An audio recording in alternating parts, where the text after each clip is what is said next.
3.1혁명 106주년 기념 인문학 강의 시간입니다. 지난주에 했던 거 기억나십니까? 네, 예, 사일과 기독교. 우리가 할 일은 뭐라고요? 회개, 반성, 그런 일이 일어나지 않도록 깨어있는 것입니다. 오늘은요, 주제가 속지 맙시다. 조선족 바로 알기입니다. 여러분, 조선족 하면 이미지가 어떻습니까? 딱 이런 이미지죠. 대림동의 깡패 이미지. 그렇죠. 시끄럽고 뭐 무식하고 조폭이고 그리고 니 혼자 왔니 하는 그런 이미지. 예, 그런 이미지잖아요. 그렇죠. 그래서 실제로 어떤 유튜버가 조사를 했습니다. 남친 부모 어떤 남자가 아주 예쁜, 여기 보세요. 이 조선족 분들 굉장히 아름다우시죠.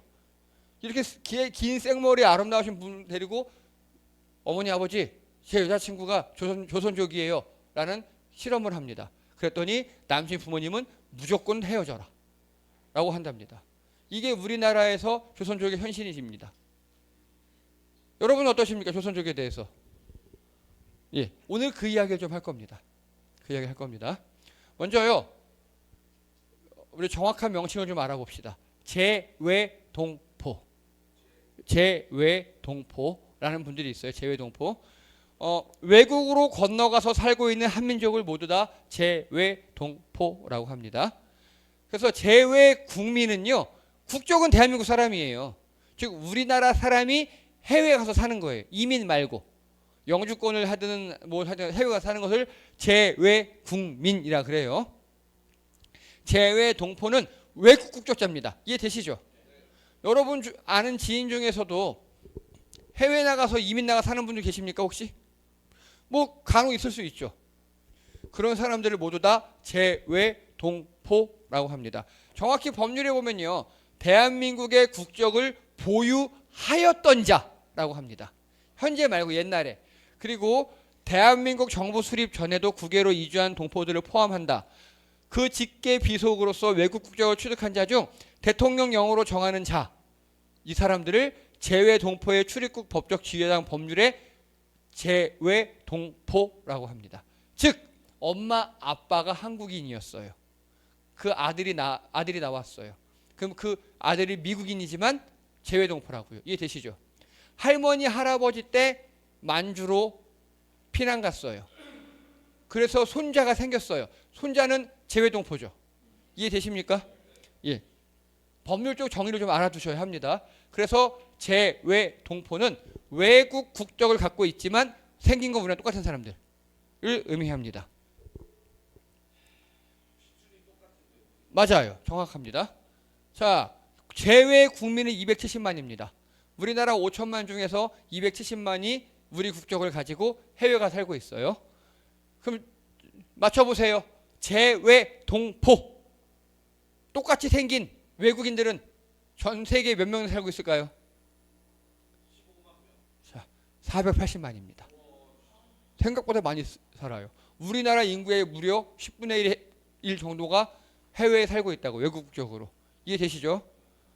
그 중에 그래서 총 750만 우리나라처럼 생긴 사람이 해외에 살고 있는데, 그 중에서 제외동포 중에서 중국에만 170만이 살고 있습니다. 자, 중국에 살고 있는 한국 민족을 세 글자로 뭐라 그러죠? 이들이 바로 조선족입니다. 이해되시죠? 그러면 조선족은 개외동포이다. 맞습니까? 틀립니까? 맞죠? 그러면 조선족의 국적은 어디입니까? 예, 이걸 이해하셔야 돼요. 이거를. 네, 이해하시고, 제외동포 발생 유형입니다. 유형. 먼저 이민 갑니다. 그렇죠? 할 수 있어요. 제 친한 친구 부부도 이민 갔어요. 절차에 따라 국적을 바꾸는 겁니다. 우리나라에게는 국적 상실 신고를 해야 되고, 그 나라는 그 나라 이민법에 따라 절차를 거쳐야 해요. 그 다음에 유민이 있어요. 유민. 유민은 뭐가 습니까? 아니에요. 여러 이유로 주변국으로 흘러 들어간 사람들이에요. 피난 같은 거. 대표적인 피난이에요. 난민이 여기에 속합니다. 그리고 강제 이주가 있어요. 정부나 어떤 기관에 의해서 강제로 내몰린 사람들이 있어요. 네, 맞아요. 그러면 이민과 유민과 강제 이주자 중에서요, 법적 지위는 누가 제일 높을까요? 맞아요. 왜냐? 이민자는 상대방 그 나라에서 요구하는 모든 절차를 다 지켰기 때문에 상대방 국적자예요. 그러면 유민은요? 유민은 보호를 반쯤 받아요. 반쯤. 강제주자는요? 아예 못 받아요. 거의 노예에 가까운 생활을 합니다. 자, 그러면요. 이 조선족은요. 유민에 속했습니다. 먼저. 그렇죠? 우리나라 1860년대 대기근이 있었어요. 그때 간도와 만주를 이주하기 시작해서 그 다음에 일제 치하 6.25 때까지 해서 간도와 만주로 많이 우리나라 사람들이 조상들이 유민이 되었어요. 그때. 자, 그래서 조선족 분포 현황입니다. 랴오닝성, 지린성, 헤이룽장성 여기 합해서 동북 삼성이라고 그래요. 여기를요. 이 동북 삼성이 바로 간도와 만주 지역이에요. 여기에 무려 81만 명이 삽니다. 자, 우리 인천 서구가 몇 명인 줄 아십니까? 서구 60만이 넘었어요. 그래서 분구한 거예요. 서해구와 검단구로. 60만이 넘었어요. 그런데 여기에 조선족이 지금 81만 명이 산다고요. 자, 그리고 여기 베이징 북경에 17만 명, 선전 광저우에 6만 명, 그리고 상해 난징 항저우에 8만 5천 명, 산둥성에 18만 명. 그런데 특이한 거 중국의 지역 중에서 우리나라의 현재 이거 올해 자료예요. 현재 조선족이 17만 명 살아요. 이게 줄어든 거예요. 우리나라에 제일 많이 살 때 코로나 이전에 30만 명 살았습니다. 조선족이. 어마어마하게 살았어요. 왜 이렇게 많이 살까요, 우리나라에? 횡김새 똑같아. 말은요, 통해요. 예, 그러니까 많이 살아요. 그리고 일본에 5만 명, 미국도 대충 5만 명, 러시아도 5만 명도 살아요. 조선족들이 되게 전 세계에 많이 퍼져 있어요. 그래서 영종도 정혜원 집사님 때 가다 보면 그 영종도 대교 중간에 갯벌에 IC가 하나 생길라 그러고 거기를 뭐라 그래요? 한상월드. 그게 지금 추진되다가 멈춰 있거든요. 한상이 뭐냐면 여러분 전 세계에 퍼져 있는 중국 상인들을 화교라 그러죠. 그것처럼 우리나라도 보니까 전 세계에 한 700만 명 있잖아요, 지금요. 그들이 모여서 회의하고 한국인 정체성을 가지고 또 국익을 도모할 수 있도록 한상월드라는 걸 거기 만들다가 지금 멈춰 있어요. 예. 자, 그리고 이 재밌는 게 있습니다. 재밌는 게 있어요. 조선족들 있잖아요. 특히 헤이룽장성, 화룡성 여기 사는 사람들은요 함경도 방언을 많이 씁니다. 왜요? 거기서 넘어갔으니까. 근데 웃긴 건 여기 지린성은요 평안도와 경상도 방언을 씁니다. 네, 경상도 방언을 많이 써요. 그리고 량오닝성은요 전라도 방언을 씁니다. 왜냐? 배 타고 넘어간 거예요. 이렇게 동해 서해에서 배 타고 넘어간 거예요. 그래서 이들끼리 어느 방언을 쓰냐에 따라서 약간의 지역 감정이 있답니다. 약간의. 네, 있답니다. 그래서 이 조선족들의 방언을 보면 되게 웃기답니다. 이들이 전라도 말한다 생각해 보세요. 그렇죠? 자, 그리고 현재 이게 중국의 상황이고요. 자, 우리의 잘못된 인식. 조선족은 범죄율이 높다? 뉴스에 되게 많이 나죠. 왜 이럴까요? 그래서 보면요. 2019년 이건 코로나 기준. 왜 코로나 이전으로 했냐? 이때가 조선족이 제일 많을 때니까. 자료를 뽑아왔어요. 2019년 우리나라에 한 해에 발생한 총 범죄가 약 158만 건이에요. 어마어마하죠? 범죄가 일어났는데 이 중에서 우리나라 내국인이 한 게 98%입니다. 그럼 해외 우리나라에 들어와 있는 외국인들이 한 게 몇 프로예요, 그러면? 2%. 그 2% 중에서요. 이걸 총 인구로 나누잖아요. 그러면요. 내국인 범죄율은 약 3% 나와요. 그리고 외국인 범죄율은 1.4%밖에 안 나와요. 이해 되십니까? 외국인들이 우리나라에서 지르는 범죄가 우리나라 사람들이 우리나라에서 지르는 범죄보다 반밖에 안 된다고요. 왜 그럴까요? 위축되니까. 여러분 생각해보세요. 여러분 해외 나가요. 해외 나가면 거기서 막 술 먹고 깽판 치고 막 그러십니까? 오히려 조심하죠. 예, 말도 안 통하고 그러니까 위축돼요. 그게 사실입니다. 마찬가지입니다. 그리고 또 하나요. 그 중에서 이 외국인 범죄자 3만 6천 명 중에서 중국인이 중국 출신 조선족이 1만 8천 명입니다. 많이 하네. 그렇죠? 많이 하네. 근데 중요한 건요. 조선족 범죄율은 0.7%밖에 안 돼요. 이게 왜냐하면 조선족이 그만큼 많아서 그래요. 많아서 많이 하는 것처럼 보이는 거예요. 이해되시죠? 그 비율로 나타내 보면요. 1등이 러시아입니다. 무려 4,800건. 러시아 사람들. 왜 그럴까요? 술이요. 술. 러시아는 술 문화가 있잖아요. 우리나라 주치폭행 이런 거 있죠. 깽판 이런 거. 그 다음이 몽골입니다. 비슷해요. 그리고 우즈벡, 태국, 파키스탄, 방글라데시 해서 약 7위가 중국입니다. 중국인이 많아서 많은 것처럼 보이는 거지 비율로 따지면 중국인 조선족 범죄율은 7위예요. 7위.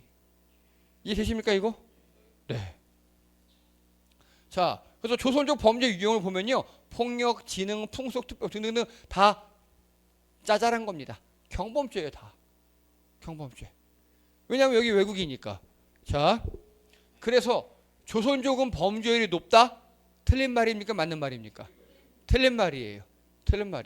이게 대표적으로 우리가 언론에 속은 겁니다. 그 또 있어요.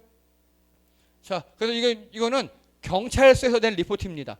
조선족이 도끼로 살인한다고 외국인 범죄의 오해와 진실이란 기사예요.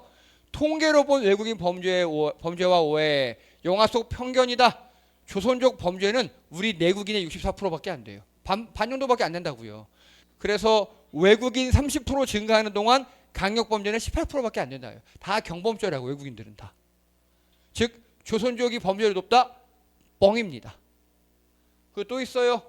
조선족이 투표를 한다고요? 이런 말 들어보셨죠? 우리가 중국이 와서 우리 다 투표하고 부정투표 많이 하잖아요. 여기서 출발한 거거든요. 자, 조선족이 투표한다. 팩트일까요? 가짜일까요? 그것 좀 알아볼게요. 먼저 공직선거법 제15조에 보면요. 영주의 체류자력 취득일로부터 3년이 경과한 외국인은 투표할 수 있어요. 단 지방선거만. 대선 총선은 안 돼요. 이번에 지방선거 하죠. 그건 뽑을 수 있어요. 왜요? 이들은 세금을 내니까.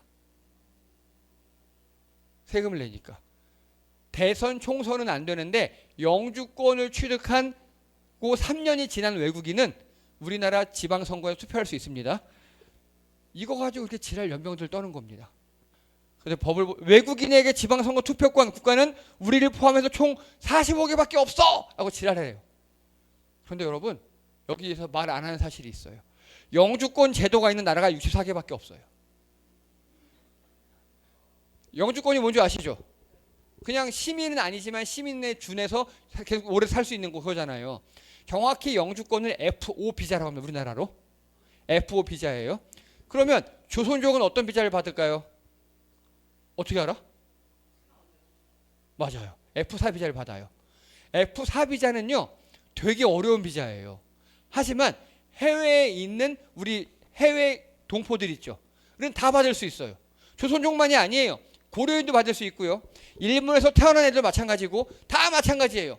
해외에서 태어난 우리나라 동포들, 해외 국적자들은 무조건 F4를 줍니다. F4는 투표를 할 수 있을까요? 없을까요? 못해요. F5만 할 수 있는 겁니다. 자, 그러면 F4는 해외 동포들이 받는 비자라 그랬잖아요. 그 사람들은 경제 생활을 할 수 있을까요? 없을까요? 있어요. 다 할 수 있어요. 웬만한 것. 정치 참여만 안 돼요. 그러면 그 사람들은 영주권을 달라고 할까요? 안 할까요? 안 해요.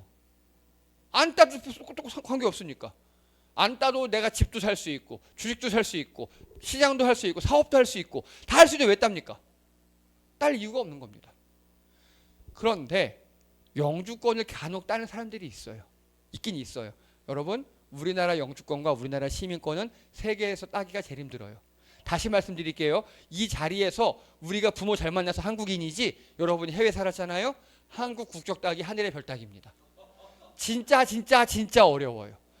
우리 TV에서 보는 뭐 유명한 외국인들 있잖아요. 한국말 잘하는 그들 중 반 이상이 시민권을 못 땄어요. 아직 시험이 어려워서. 여러분 그 시험 한번 보시렵니까? 못 따요. 못 따요. 어렵고 재산도 많아야 돼요. 힘들어요. 그래서 영주권 따기가, 시민권 따기가. 그러면 영주에 체류 자격 있는 자들, 자 보세요. 이거 2021년 기준입니다. 우리나라에 사는, 해외에서 우리나라 들어와 사는 외국인들 있잖아요. 아까 총 몇 명이었다고요? 250만. 250만 정도 중에서 영주권을 딴 사람은 14만밖에 안 된다고요. 네, 14만이 안 돼요. 5% 대충 그 정도, 대충. 왜 이렇게 안 따? 어려우니까. 그리고 안 따도 사는데 지장 없으니까. 즉, 요 14만 명 중에서 이들도 다 또 투표를 하는 거 아니에요? 몇 명만 투표한다고요? 3년 이상 산 사람. 해봤더니, 자, 영주권 자격을 따고 3년이 지난 외국인은 4만 명밖에 안 돼요. 얼마 안 되죠. 전체 외국인이 몇 명? 250만이라고 그랬잖아요. 그 중에 4만 명밖에 안 된다고요. 예. 한 2%가 채 안 되는 거예요. 근데 이거 갖고 지랄 연명을 떠는 겁니다. 중국인이 투표한다고. 물론 그 중에 중국인이 3만 명이에요. 인구가 많으니까. 근데 3만 명이면 보면 전체 비율이 1.5%밖에 안 돼요. 근데 그거하고 지랄 연명을 떠는 겁니다. 자, 상식적으로 알아두세요. 외국인은 투표할 수 있다 없다? 있다. 있는데 투표하려면 시험 봐야 돼요. 영주권 따야 돼. 너무 힘들다. 그거 기억하시고요. 자, 그리고 이 재외 동포 중에서 우리 이런 거 오해 많이 합니다. 이 사람은 조선족이에요. 우리나라에서 살아요. 축구 볼 때 중국 응원하니? 한국 응원하니? 이런 질문을 되게 많이 받는데요. 이거 되게 무례한 질문입니다. 그렇죠? 왜요? 어디를 응원하든 말든 지가 뭔 상관이야. 그리고 자, 중국하고 한국하고 축구하면 우리는 중국이 이긴다고 생각해. 중국 응원한대요. 왜요? 이들은 중국인이니까. 아니 왜 조선족에게 우리나라 정체성을 요구해요? 자, 거꾸로요. 제 정말 좋은 친구 부부가 미국으로 이민 갔어요. 미국 시민권자들이에요. 그들은 한국을 응원할 수 있겠죠. 근데 그들 아들들 또 저희랑 되게 친하게 지내요.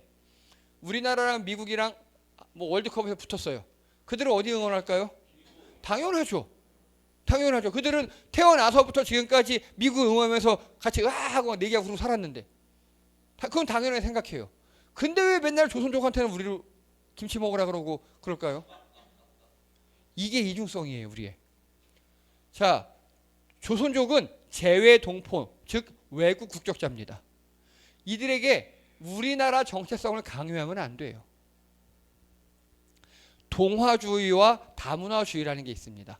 동화주의라는 거는요, 모국의 정체성을 버리고 이민국을 따르는 것을 동화주의라고 합니다. 이해되시죠? 다문화주의라고 있어요. 모국의 정체성을 유지하며 사는 것. 이거를 샐러드볼이라고 합니다. 샐러드처럼 다 섞여 있다고. 여러분, 동화주의, 다문화주의 뭐가 좋은 겁니까? 이거 좋고 나쁨이 없어요. 이거는 지 알아서 하는 거예요. 예를 들어 중국인들 해외 나가면 차이나타운을 이루고 살죠. 그거는 철저하게 다문화주의예요. 내가 비록 해외에 살지만 중국의 정체성을 유지하겠다. 하지만 중국인 중에서도 나는 해외 사니까 나 중국 싫어. 나는 해외 미국처럼 살아갈 거야. 그렇게 동화주의를 택한 사람도 있겠죠. 그건 개인의 선택이에요. 우리가 뭐라 할 게 아니에요. 그런데 여기서 문제는 나간 한국인에게는 다문화주의를 요구합니다. 이해되시죠? 해외에 나간 사람들에게는요, 야, 너 어디 고추장 먹고 김치 먹고 컸으면서 한국인처럼 살아! 바람 막 꼬면 아유 이 자식 버터 발랐네 막 이래요. 나간 한국인에게는 다문화주의를 요구합니다. 그런데 들어온 외국인에게는 동아주의를 합니다. 너 한국 살면 한국법을 따라야지. 김치 먹어. 고추장 퍼먹어. 막 이렇게. 이해되십니까? 이게 우리의 편견이고 우리의 고집이에요. 그런데 여기 또 있어요. 백인들에게는 다문화주의 인정. 백인들이 김치 못 먹어요. 그럴 수 있어. 괜찮아. 스테이크 먹으면 뭐 이래요. 그런데 백인 말고요. 그 외에 다른 외국인들에게는 동아주의. 유색인종이라든지 흑인이라든지 뭐 동남아 사람이라든지 조선족인 이런 사람에게는 철저하게 동아주의를 합니다. 백인 우월주의가 우리에게 은연중에 남아 있어요. 이걸 빨리 깨버려야 합니다. 이걸 깨지 못하면 계속해서 언론이나 이런 데서 조선족 혐오하고 어디 혐오하고 여기에 우리가 속아 넘어갈 수밖에 없어요. 자, 그러면 중국 내 조선족들은 어떻게 살아가고 있을까요? 한번 맞춰보세요. 잘 산다 못 산다? 땡. 잘 삽니다. 조선족들은요. 중국이 여러분 제가 이제 그것도 할 텐데 우리가 아는 중국이 아니에요. 중국에서 소수민족을 절대 탄압하지 않아요. 장려합니다. 인정해줘요. 중국 내에는 56개 소수민족이 있어요. 그러면 소수민족 말고 주류민족이 어디예요? 한족. 한족이 인구 비율이 95%예요. 소수민족이 5%예요. 다 합해도. 근데 그 소수민족들이 사는 땅이 전체 중국 면적의 60%가 넘어요. 이해되시죠? 자, 이거 보세요. 조선족의 신분증입니다. 중국 신분증이에요, 이게. 이름, 무슨 해연. 밑에 한자로 다 돼 있죠. 조선족 신분증에는 우리말로 적혀 있다고. 신분증에, 주민등록증에. 이해가 되십니까? 그러면 조선족 말고 위구르족 신분증에는요. 중국어와 위구르어가 섞여 있다고요. 예, 즉 중국은요. 신분증만 보면 이 사람이 어느 민족인지 알 수 있어요. 이거 대단한 거예요. 소수민족을 인정하는 거예요. 예. 그리고요. 민족 자치주를 운영합니다. 조선족은요. 연변자치주. 옛날에는 자치성이 있었거든요. 성이 우리라면 도예요. 도. 경기도 강원도. 그 밑에 시가 주거든요. 연변시가 조선족 자치시예요. 니들끼리 알아서 살아 하고 자치를 인정해버렸어요. 놀랍죠? 네. 그리고 정치 참여를 보장합니다. 왜요? 중국인이니까. 그리고 대학 입학에 무려 가산점이 5점이나 있어요. 여러분 수능에서 가산점 5점 받으려면 어떻게 누가 준다 그러면 하겠죠. 어마어마한 거죠. 수능 5점이면요. 조선족은 중국 수능 가산점 5점이 있어요. 이게 줄은 거예요. 여러분 뭐 100점 만점에 5점 맞고 10점 맞고 이런 애들은 5점 주나 마나 어차피 가잖아요. 근데 95점, 92점, 98점 최상위권에게 5점은요. 아유 미치는 점수죠. 그러면 조선족 애들은 좋은 대학 갈까요 못 갈까요? 엄청 잘 가겠죠. 현재 그래서 그 조선족 초창기 이민자였던 한 사람이 그렇게 올라가서 북경대 부총장입니다. 고총장 된다고 합니다. 네. 그리고 언어, 문화 등 민족 교육을 지원합니다. 지원을 한다고요. 한국어 배우는 게 아니라 필수예요. 조선족은. 조선족뿐만 아니라 56개 소수민족들이 있죠. 소수민족 언어 교육을 합니다. 조선족들이 그래서 초딩 때 정말 죽도록 싫었대요. 왜냐? 3교시하고 아니 다 6교시하고 가는데 조선족은 따로 남는데요. 남아서 1시간 동안 한글 교육을 받고 간대요. 초딩 때 얼마나 싫겠어. 근데 커 보니까 그것 때문에 자기들이 먹고 산대요. 우리나라 말을 할 줄 안다는 거. 네. 자, 그리고 교과서도 아예 원하면 한글로 배워요. 근데 여기서 문제가 있었어요. 뭐냐? 우리나라하고 중국하고 수교한 게 1900년대예요. 1990년대예요. 그러면 조선족들은 초창기 1960년대에 북한 교과서를 배운 거예요. 중국에서 북한 교과서 가져다가 그대로 준 거예요. 그러면 초창기 조선족들은 머릿속에 다 김일성, 우상화 그렇게 들어가 있겠죠. 어느 정도. 그래서 우리가 수교하자마자 그때쯤 우리나라 남한이 더 잘 살잖아. 우리나라 교과서들이 들어갑니다. 그리고 이제는 우리나라 뭐가 들어갈까요? 드라마. 여러분 연명가잖아요. 우리나라의 모든 인터넷이 우리랑 똑같이 된답니다. 그러니까 완전히 그냥 우리나라처럼 사는 거예요. 거기는. 자, 그리고 산하 제한 정책에서 예외입니다. 중국에서 한 집에 하나밖에 못 낳게 했죠. 처음에 뭐 낳다가 둘 낳다가 하나밖에 못 낳게 했어요. 그 여자들 소공자라 그러잖아요. 그런데 소수민족은 이거 없어요. 다 낳아. 마음대로 낳아. 그렇게 했어요. 소수민족은. 안 해요. 소수민족은. 아, 중국에서 왜 이렇게 소수민족 잘해줄까요? 독립하지 말라고. 독립하지 말라고. 독립하지 말고, 그리고 또 이게 중국에서 알아냈어요. 이게 문화구나. 이게 힘이 되는구나. 여러분 지금요, 연변하면 중국에서는 변방이에요. 동북 삼성은 변방이에요. 우리를 치면 강원도 꼴창 같은 곳이에요. 예, 여러분 강원도 왜 가십니까? 관광하러 가시죠. 그렇게 해요. 중국 사람들이 비행기를 타고 우리나라에 와서 한류를 하는 사람도 있지만 가난한 사람은 연변 가서 거기서 한류를 체험한답니다. 이해되시죠? 그런 식으로 소수 민족들에게 그들의 문화와 전통을 이어가게 했더니 그게 관광자원을 알아냈어요. 참고로 중국에 그 예족인가 하는 소수민족이 있어요. 거기는 기독교가 자신들의 문화예요. 거기는 교회를 인정해요. 그래서 교회가 있어요. 거기는. 그러니까 중국이 많이 바뀌었죠. 우리가 하는 건 다르죠. 그리고요, 가장 강력한 모국을 가진 소수민족이 여기입니다. 간단하게 중국의 여러 소수민족 56개 중에서 모국이 있는 게 3개밖에 없어요. 몽골족, 러시아 소수민족, 그리고 우리 조선족. 우리가 더 잘 살죠. 심지어 중국보다도 한 2배, 3배 잘 살잖아요. 그러니까 조선족들은 안 되면 우리나라에서 노가다 뛰고 갑니다. 그러니까 우리나라에서 노가다 뛰어가지고 한 달에 300만 원 벌잖아요. 거기 가면은 한 6개월을 편히 먹고 살 수 있는. 즉 우리나라에서 지금은 중국이 많이 발전을 해서 그렇지 않지만 초창기 1990년대에는요. 우리나라에 열리니까 거기 대학 교수 의사들이 우리나라에 와서 노가다 하고 갔어요. 3년 딱 뛰고 노가다 하고 돌아가니까 거기서 평생 떵떵거리며 먹고 살았어요. 마치 우리나라가 옛날에 사우디 가고 중동 갔던 것처럼 그런 느낌이었어요. 그리고 우리나라가 잘 살고 자유왕래를 하니까 우리나라에 들어와 있는 조선족이 몇 명이라고 현재? 17만 명. 17만 명. 그럼 조선족들은 중국에서 어떤 대우를 받을까요? 매우 높은 대우를 받는답니다. 1. 우리나라 사람들 공부 다 학구열 높죠. 조선족 어떻겠어요? 당연하겠죠. 당연하겠죠. 그리고 걔네들은 안 되면 어떻게 하면 돼? 안 되면 우리나라 와서 노가다 뛰면 돼요. 안 되면 우리나라에서 편의점 포스 찍어가지고 한 달에 최저 시급만 받아도 거기 가서 6개월 먹고 산다고요. 그러니까 중국 내 조선족 위상이 되게 높아요. 자, 제가 중국 여행 갔다 와서 제가 교만했어요.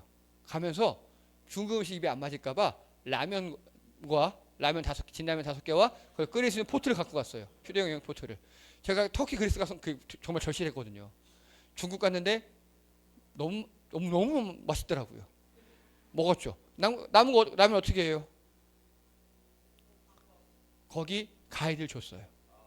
가이드가 너무 고마워하더라고요. 왜냐? 그 가이드는요, 그 라면을 자기도 먹지만 애들이 어리대요. 애들이 초등학생이래요. 초등학교 선생님한테 라면 한 개만 줘도 우리의 대하는 게 달라진대요. 그리고 설, 화수 같은 화장품 같은 거 있죠. 그런 거 갖다 주면 우리의 1년이 편하다 그러더라고요. 그러니까 조선족들이 중국에서 얼마나 대우를 받고 살겠습니까? 자, 그러면 과연 조선족 혐오는 누가 조장할까요?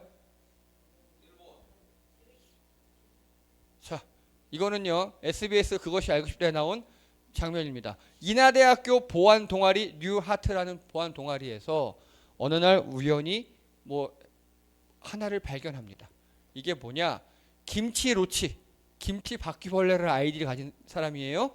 이 사람은 보니까 아무래도 한국인을 사칭하는 놈 같아요. IP를 추적했죠. 해킹을 했죠. 또 쫓아갔죠. 했더니 이 사람은 일본 사람이었습니다. 일본 사람이었습니다. 그리고 그런데 해킹을 하고 딱 알아냈는데 바로 역공격이 들어오더래요. 사이버 해킹 역공격이 들어와요. 자, 김치로치는 일반인일까요? 전문가일까요? 네. 자, 아마도 일본 정부나 극우 그 어떤 회사에서 키우는 한국과 중국을 갈등시키려는 이간질하는 전문 집단이라고 결론을 내렸습니다. 왜냐하면 우리나라 유수의 대학교 해킹 동아리에서 당할 정도였으니까. 자, 그래서 이 사람이 이들이 공개적인 자료를 찾기 시작했어요. 봤더니 이게 그겁니다. SNS에 보수계 정리 블로그 사이트 운영 관리를 알바 모집합니다. 일의 흐름은 보수 성향의 사람에게 받을 만한 뉴스 화제를 찾아온다. 혐한, 혐중 이런 거요. 그래서 캐치한 제목을 생각하기에 뉴스가 되기 스타일로 바꿔서 그 사람에게 뿌린다. 즉 일본에서 댓글 알바들 있죠.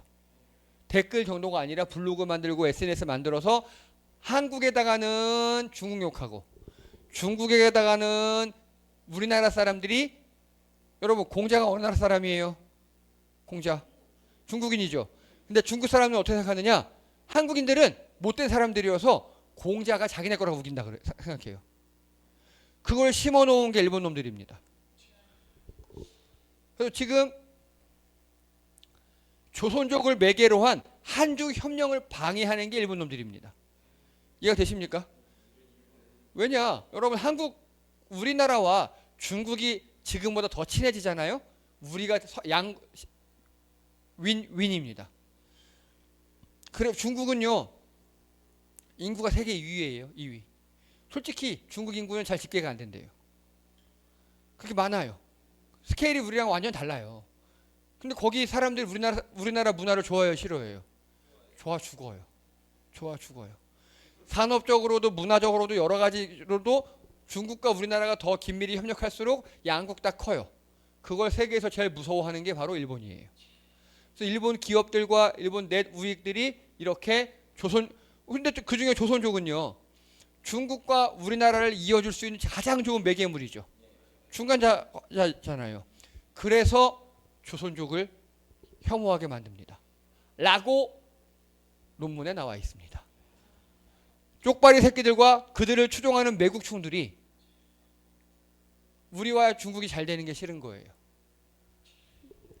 이해가 되시죠? 그래서 우리에게 조선족을 혐오하게 만들고 그런 영화 몇 개 나오니까 우리 머릿속에 중국은 조선족은 나쁜 놈들이 되어버린 겁니다. 실제로 제가 한번 지난번 여행 가서 가이드에게 조용히 물어봤어요. 할아버지 때 넘어왔대요. 할아버지가 독립운동을 하셨습니까? 라고 물어봤어요. 뭐라고 답했을 것 같습니까? 안 했대요. 안 했는데 돈을 지원했대요. 한 거잖아요 그거. 그러니까 그들은 독립운동하면 총칼 들고 싸운 것만 생각하는 거예요. 그들 미안함이 있대요. 왜냐하면 간도, 만주 지역이 다 독립운동의 성지다 보니까 다 총칼 들고 싸워야 하는데 우리 할아버지는 소심해서 돈만 줬다고. 여러분 그게 독립운동이잖아요. 그 독립운동이잖아요.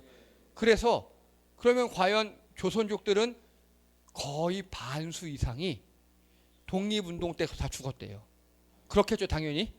만주국 세워주고 그랬을 때 살아남은 자들은요 다 거기에 대한 미안함이 있대요. 같이 못해서. 근데 잘 따져보면 그들은 다 돈 내서 보내는 독립군이었어요. 서로군정서, 복로군정서 등등 그런데 세금을 내고 독립군을 지원했던 그런 사람들이에요. 오히려 우리가 그들을 우대해야 돼요. 고마워해야 해요. 근데 이걸 일본이 싫어하는 겁니다. 이걸. 여러분 그래서 속으면 우리만 손해입니다. 속는 놈이 바보입니다. 자, 오늘 여기까지 하고요. 제가 또 다음 기회에 바뀌어진 중국의 모습에 대해서 또 한번 알려드리도록 하겠습니다. 수고하셨습니다.